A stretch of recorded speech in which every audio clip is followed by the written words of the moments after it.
Hi, this is Jake at Canadian Cutting Edge. Today we're going to take a look at another Sanrenmu knife, 7033. It's got a very unique looking blade. The clip on the front there comes to a really nice sharp point, but it's a small little knife.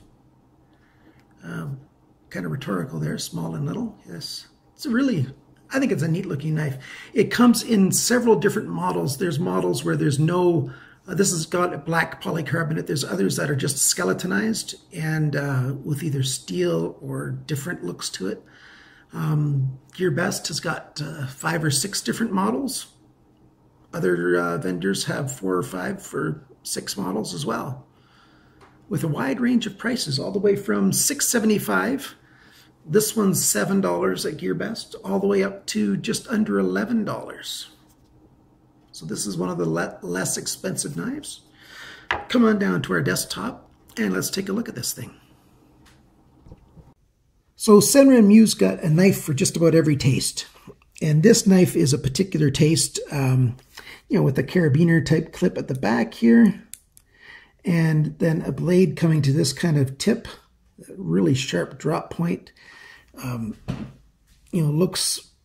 It's a really sharp looking knife. This is the LUC-PH. Got some nice jimping that actually holds your thumb at the top there. And your finger fits into a really nice choil here. So it's a good, I just get my 4th finger on with my hand size, which is just into the large range. And then you've got that sharp edge sticking out. It's all belly, maybe a short section of straight at the back here. Really sharp point for piercing or doing really fine cuts if you need to. It's got a nice belly for doing like the rolling style cuts if you need to do some of those on something. This knife I've EDC'd as a secondary knife for a while. I don't know, almost a week and a half. This hollow grind comes down to a nice edge. Whoever sharpened this Sanrenmu knife did a good job of it. It's a nice even sharpness all the way around, a nice even amount of steel taken off. So that looks good. I like it when they do an even cut. Too bad they didn't put like a sharpener's choil back here, because this part of the knife will eventually, start to not look the best after some time. But the general shape of this knife is attractive and it's comfortable. It's special, this swoop here and then this another swoop to the drop point. It really aggressive in the hand. If you need to pull this finger forward, I found that I really didn't have danger of cutting myself there if I wanted to do this and do some fine work.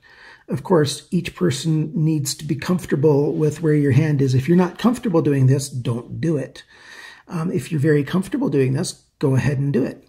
But you can get really fine cuts and really good control of this knife depending on how you're holding it. On my left hand, I hold it a bit differently because I'm not.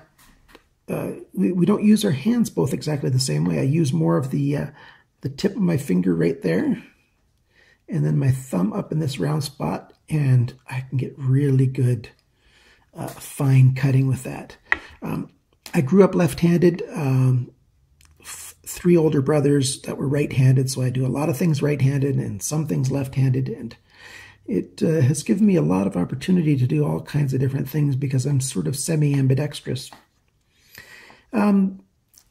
These scales are just some kind, they call it polycarbonate. I don't know what material it is, but there's this fine texture here, and then it's much smoother in these ground down areas. So both sides have that. They've got this big metal disc, and then you've got your torque screws. All of your torque screws are the same size, and so you only need one tool to work on this knife. It's a liner lock, and this knife is locking up right around 70%. So it's a long ways over already, brand new. But I don't think this knife's not going to get such hard deploys that it's going to wear it out really quickly. You can deploy it using this flipper. There's a little bit of jimping on there that you can just sort of flick it out with, and little jimping on, well, there's the same jimping down here now. So it really holds the finger well, your index finger in place. Comfortable little knife. If you are a camper, it's really nice to clip this onto your backpack. Or wherever it's a convenient place for you to clip that thing onto. I thought when I looked at it that that would be uncomfortable in the hand, but it's not. When the knife is deployed, it's not uncomfortable at all to have that that little lanyard clip there. I really like this knife. The thickness of the blade is very consistent till you get right close to the tip, so it's a strong blade that way.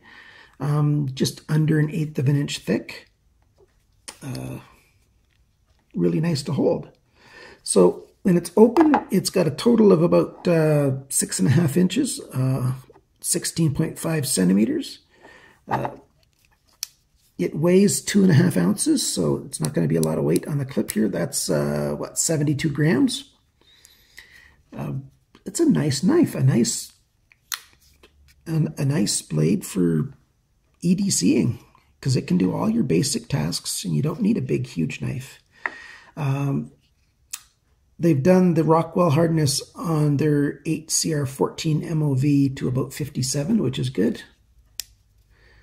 Folds up nice.